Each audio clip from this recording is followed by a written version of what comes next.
Ada kisah seorang guru olahraga dari Seoul dan dia baru saja dipindah tugaskan untuk bisa mengajar di sebuah desa. Namun anehnya, dia merasakan bahwa sambutan warga desa di sana kurang bersahabat. Belum lagi setelah ia mendengar kabar bahwa muridnya menghilang secara misterius. Bahkan polisi setempat pun sepertinya tidak memperdulikan kasus ini. Ya Sobat Ed, itulah kisah pendek dari film yang berjudul Ordinary Pupil.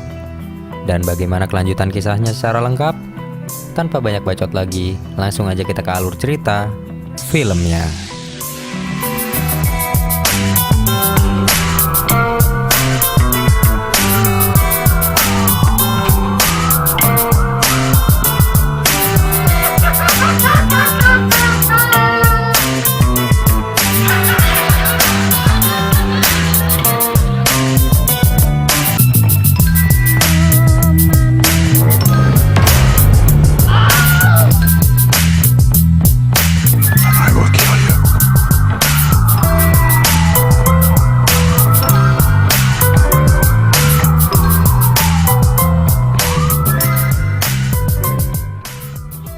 Berawal di sebuah jembatan, terlihat seorang perempuan yang bernama Soyun sedang berjalan dengan raut wajah depresi.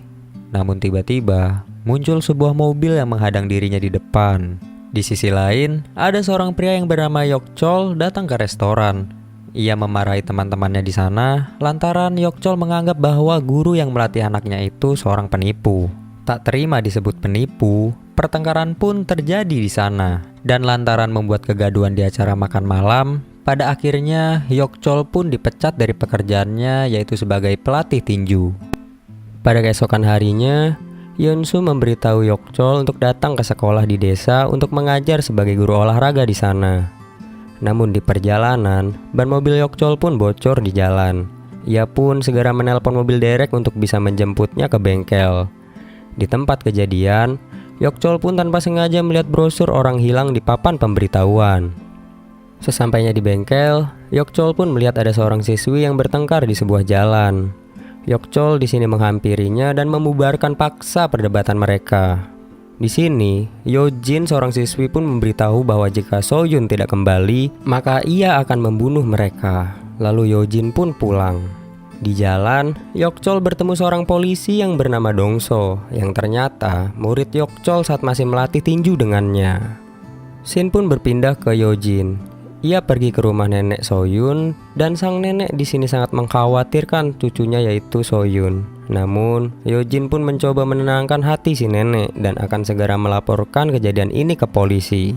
Pada malam hari, kita bisa melihat di sini Yokchol sedang berlatih, namun di sebuah gang ia melihat seorang wanita yang dipaksa untuk masuk ke dalam mobil.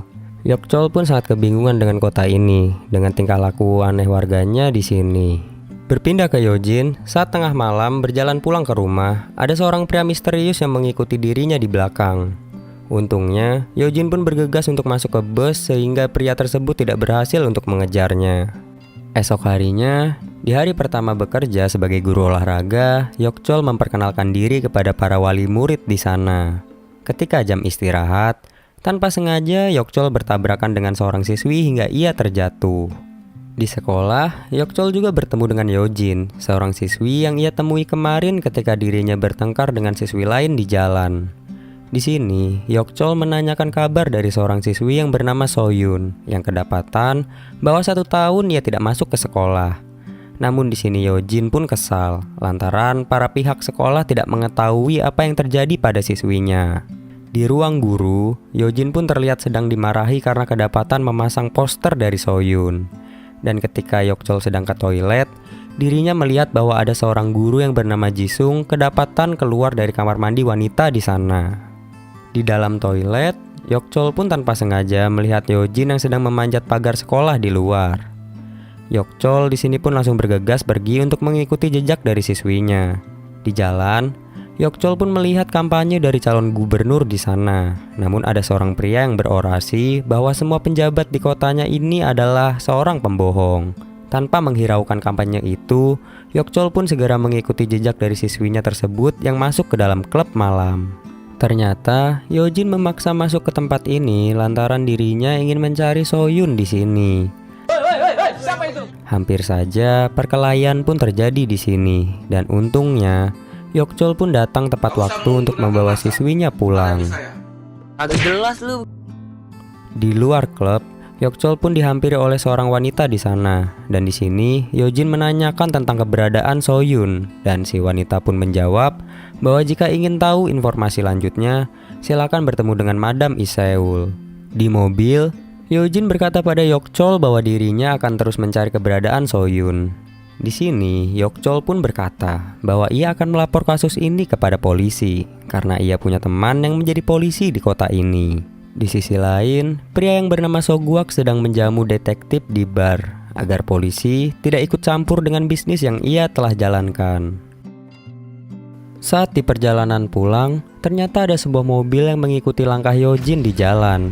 Tiba-tiba, ada seorang pria datang lalu menyekap Yojin dari belakang. Di saat Yokchol belum jauh dari tempat Yojin, ia pun melihat bahwa ada ponsel Yojin yang tertinggal di mobilnya. Tanpa pikir panjang, Yokchol pun segera putar balik untuk mengembalikan ponsel Yojin. Tapi tidak disangka-sangka, ketika di jalan, ia melihat siswinya yang tergeletak di jalanan akibat ulah pria yang berniat jahat terhadapnya.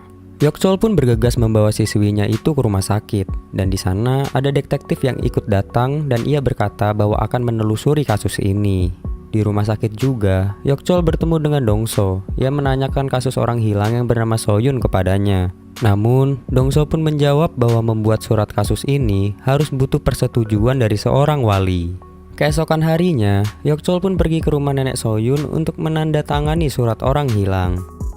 Dan surat pun diberikan kepada Dongso. Namun, akibat dia terlalu lama mengurus surat itu, Yokchol pun sampai terlambat datang bekerja. Dan saat istirahat, Yokchol bertanya kepada guru lain perihal hilangnya Soyun. Namun, jawaban si guru pun terlihat seperti tidak peduli dengan kasus ini. Kemudian, Yokchol pun bertemu dengan Yojin. Yojin pun berkata bahwa dirinya harus bergegas mencari Madam Iseul. Di sini, Yokchol melarang tindakannya karena dirasa sangat berbahaya. Berpindah ke scene Dongso, ia pun ditegur oleh atasan perihal dirinya dilarang membuat surat laporan orang hilang tersebut. Di sekolah, Yokchol melihat Yojin sedang berjalan berdua dengan guru Jisung. Dan di kamar mandi wanita, Yokchol melihat sebuah asap di jendela. Yokchol pun bergegas ke sana dan menyuruh para siswi nakalnya untuk masuk ke kelas. Namun di toilet, Yokchol melihat bahwa ada sebuah kamera yang dipasang tersembunyi di sini. Yokchol pun lalu bergegas memberitahu atasan perihal adanya kamera itu. Namun atasan malah memarahinya akibat tindakan dia melapor polisi perihal kasus Soyun. Namun, Yokchol di sini penasaran dengan isi rekaman kamera itu. Ketika diputar, ia pun terkejut karena ia melihat bahwa guru Jisung lah yang memasang kamera itu. Yokchol pun bergegas untuk ke meja kerja Jisung, dan ketika ia mencek laptop Jisung, Yokchol pun kaget di sini. Ternyata, di sana muncul percakapan antara Jisung dan juga Soyun. Dan pesan terbaru di percakapan itu ketika Jisung hendak menjemput Yojin. Karena dirasa tidak baik-baik saja, Yokchol pun bergegas mencari Yojin. Dia juga menelpon Dongso di sini namun tidak bisa dijawabnya lantaran dia sedang dimarahi atasannya. Di dalam mobil, Yojin bertanya perihal keberadaan Soyun kepada Jisung. Dan sesaat saat telepon Yojin berdering karena ditelepon Yokchol, tiba-tiba Yojin pun dibogem oleh Jisung. Haduh, lelaki manis berhati iblis nih. Yojin pun disekap di ruangan, dan di ruangan itu Yojin melihat ada ponsel milik Soyun di sana. Dan tanpa membutuhkan waktu lama, Yokchol pun datang ke rumah Jisung, dan tanpa basa-basi, Jisung pun dihajar habis-habisan di sini. Jisung meminta maaf, namun dia diinterogasi oleh Yokchol perihal ponsel Soyun yang ada di ruangan itu. Namun saat ditanya tentang keberadaan Soyun, Jisung pun menjawab bahwa ia hanya mengantarkannya saja ke suatu tempat. Namun ketika ia kembali, Soyun pun menghilang dengan meninggalkan ponsel miliknya di toilet. Jisung pun dibawa ke kantor polisi untuk dimintai keterangan lebih lanjut. Di sini, Yokchol memohon kepada polisi agar memecahkan kasus ini, dan ia pun membawa barang bukti kamera dan ponsel milik Soyun di sana. Berpindah ke scene Sogwak, polisi menelponnya dan berkata bahwa ada seorang guru olahraga yang bernama Yokchol sangat perlu diwaspadai akibat dia sudah tahu jejak dari Soyun. Sogwak pun langsung memberitahu Gubernur Kim atas masalah itu. Ia pun segera meminta bawahannya itu untuk segera menyelesaikan masalahnya. Di keesokan harinya, Yok-chol pun dipanggil ke ruangan oleh Gubernur Kim. Di sana, Kim pun mengeluarkan surat pemecatan, padahal Yok-chol tidak melakukan kesalahan sama sekali. Yok-chol pun sangat curiga dengan tingkah laku seorang calon pemimpin di sini. Saat termenung di balkon rumah, Yok-chol pun mendengar kabar dari Dong-su perihal keberadaan So-yun. Dan ketika sampai di tempat kejadian, alangkah terkejutnya bahwa ada mayat wanita di bawah jembatan. Dan Dong-su pun berkata, itulah So-yun. Yojin pun datang dengan rasa sedih yang sangat dalam saat melihat kejadian itu. Di kantor polisi, Dong-su pun ingin mencari barang bukti yang diberikan oleh Yok-chol. Namun, Dong-su pun ketahuan oleh polisi yang ternyata korup di sana. Yok-chol dan Yojin pun pergi ke rumah sakit untuk menjenguk nenek So-yun yang ternyata sedang sakit memikirkan cucunya yang tidak pulang ke rumah. Dong-su pun menghubungi Yok-chol ketika masih di rumah sakit. Ia memberikan informasi perihal So-yun yang berkomunikasi dengan Madam Iseul di percakapan ponselnya. Namun saat pembicaraan berlangsung, tiba-tiba saja Dong-su dipukul hingga pingsan lalu mereka mengambil ponsel itu. Yok-chol pun berpamitan dengan Yojin dan ternyata ia keluar pergi ke klub tersebut dengan niat menemui Madam Iseul. Setelah bertemu dengan Madam Iseul, Yok-chol pun menanyakan kasus yang menimpa So-yun dan ia pun menjawab bahwa dulu So-yun di sini akan dijadikan budak seks oleh Gubernur Kim untuk memuaskan nafsu komisaris polisi setempat.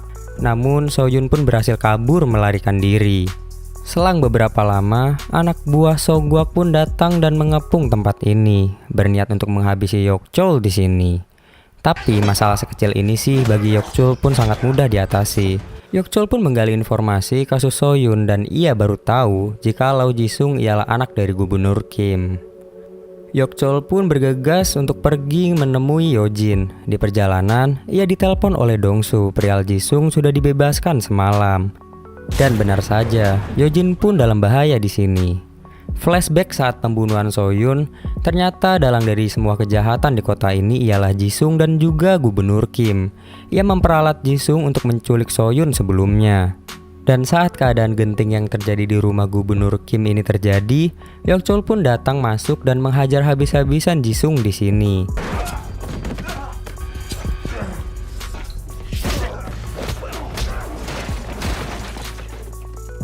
Ia berhasil sampai ke rumah ini berkat bantuan informasi dari Dong-su.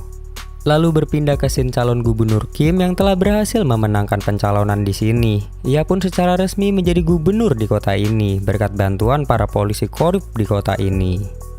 Yok-chol pun pergi membawa Yojin ke rumah sakit dan sesampainya di sana, Yok-chol melihat berita bahwa Kim telah terpilih menjadi gubernur dan tanpa pikir panjang tentang semua kejahatan yang telah ia perbuat, Yok-chol pun pergi untuk mencari Kim. Dan sesampainya di jalan, ia bertemu dengan Kim yang baru saja dipilih menjadi gubernur. Yok-chol pun menghajar dia habis-habisan dan sesaat setelah kejadian itu, polisi pun datang di tempat. Keesokan harinya, kejahatan yang telah Kim perbuat pun terbongkar dan ia pun dicopot dari jabatannya dan dimasukkan ke penjara. Lalu, Yok-chol pun berpamitan kepada Yojin yang hendak pulang ke kota asalnya. Dan Yok-chol di jalan pun bisa melihat poster So-yun yang sudah dihapus karena dalang dari semua kejahatan ini pun terungkap. So-yun pun bisa tenang di alam sana dan cerita pun selesai. Ya Sobat Ed, terima kasih banyak bagi kalian semua yang sudah menyempatkan waktu untuk melihat video ini sampai selesai. Dan pelajaran yang bisa kita petik dari film ini ialah, kalau punya wajah yang tampan, janganlah cabul. Jisung cabul. Oke, kalau begitu, Film Story di sini pamit untuk undur diri. Sehat selalu, stay healthy, be positive, and see you next time in the next video.